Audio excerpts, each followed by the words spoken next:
Hello, today we're talking about organizing the things you have, the things you've decided to keep when you declutter, the things that you love, need, use, want. Those are the things. So first of all, you have to have a place to keep these things. And secondly, you want to organize them. And by organization, I simply mean putting like things together. So let's open your underwear drawer. Are all of your panties in one place? Or in two? Maybe you have two stacks, darks and lights.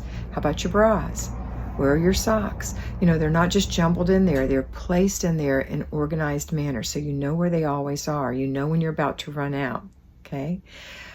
Your clothes, when you open the closet, do your short sleeve shirts and your long sleeve shirts and your skirts and your dresses and your pants. They need to all be hung in together. Those are like things together.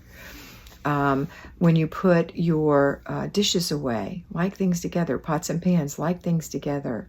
So that's what I'm talking about for organizing the things you have, is putting like things together. So think about that today when you're looking at what you're going to be decluttering today, and say, how can I put these like things together? Where shall they live? All right, that's it for today. Have a wonderful day.